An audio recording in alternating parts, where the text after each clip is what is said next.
Hello everyone, this is Fadi and I'd like to welcome you to a continuation of this series about Islam and atheism, and today we are going to take another look at one of the moral actions of the Prophet of Islam. With me here in studio as always, Dr. David Wood, to explore this. Welcome back, brother. Good to be here, Al. What is the topic of today? Torture. Torture. As in torturing people. As in torturing people. Torture. Okay. Is it right or is it wrong? Well, let's find out. Yeah, well, I mean, there could be some debate, like if you catch a terrorist who he's planted a nuclear bomb and it's about to kill millions of people or something like that, do you torture him to find out, how to stop it or something like that? I think that's a legitimate discussion that people could have. But if you were to say, should you torture someone to find out where he's hidden money? Should you torture someone to get some money out of him? As in robbery, right? Yeah, I think most people would say, no, you shouldn't be torturing people to get money out of them. Well, guess who did have someone tortured to get some money out of him? Wow, I don't want to guess. Is it Muhammad? Yeah, Again? Unfortunately, it's Muhammad. It's always Muhammad. It's always Muhammad. All right, let's go ahead and look at the passage and see what I'm talking about. This is Ibn Ishaq, page 515. Kinana al-Rabi, who had the custody of the treasure of Banu Nadir, was brought to the apostle, who asked him about it. He denied that he knew where it was. So basically, Muslims conquered this tribe of Jews, and they know that this guy knows where some treasure is hid. So he denied that he knew where it was. A Jew came to the apostle and said that he had seen Kinana going around a certain ruin every morning early. When the apostle said to Kinana, "Do you know that if we find you have it? Do you know that if we find you have it, I shall kill you?" He said, "Yes." The apostle gave orders that the ruin was to be excavated and some of the treasure was found. So this guy was lying, saying he didn't know where the treasure was. They found some of the treasure. When he asked him about the rest, he refused to produce it. So the apostle gave orders to al-Zubair al-Awam, torture him until you extract what he has. So he kindled a fire with flint and steel on his chest until he was nearly dead.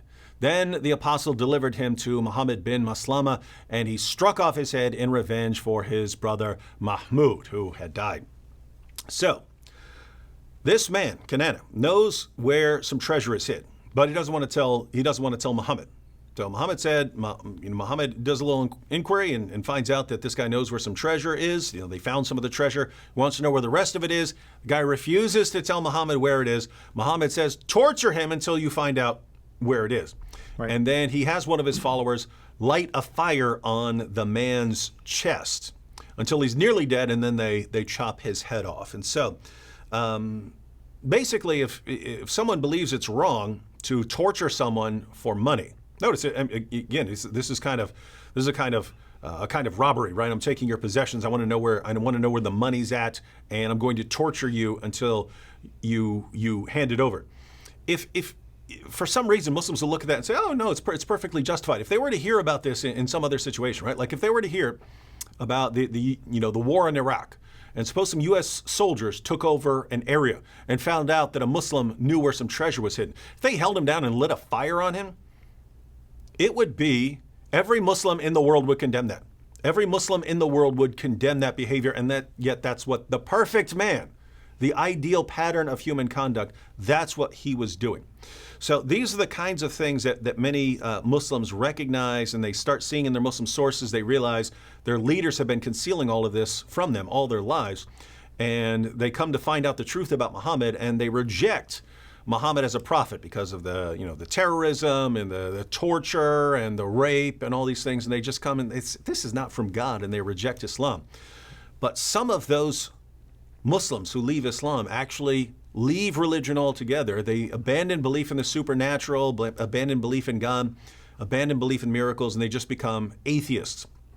What they don't realize is that in doing so, they've kind of lost their way, right? We would agree with them that you should not be torturing someone for money. We think that they have a correct moral claim there. But what happens when you become an atheist is, how can you then say as an atheist that it's objectively morally wrong to torture someone for money?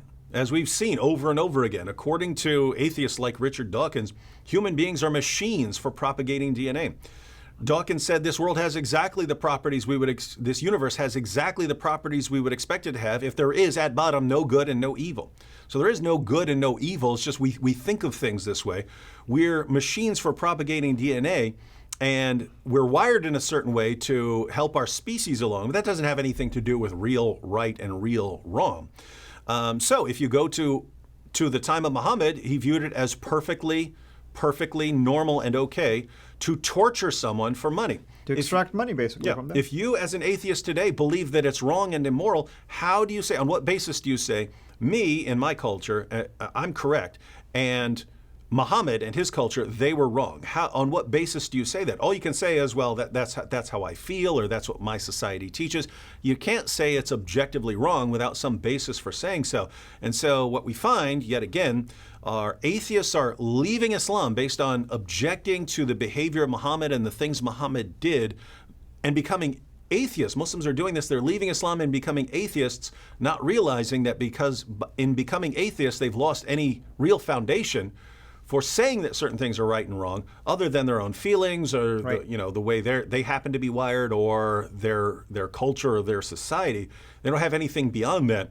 And so all of the reasons that they give for rejecting Muhammad, all of the behaviors they point to and say this is immoral, this is evil, they lose any basis for recognizing those things as immoral and evil. And so they need a new worldview. Atheists need a new worldview that actually allows them to continue rightly pointing out the atrocities that they find in the life of Muhammad.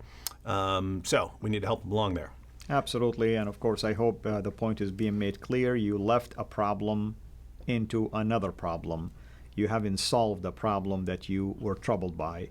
And to say the least, that if Muhammad was extracting money by torturing people to get money from them, that's called extortion. Okay, that's a crime. And the Bible says, you shall not steal. And if the Prophet of Islam, who is the model for mankind, who is basically the model for the Islamic community, who is the mercy for mankind, then we have a problem.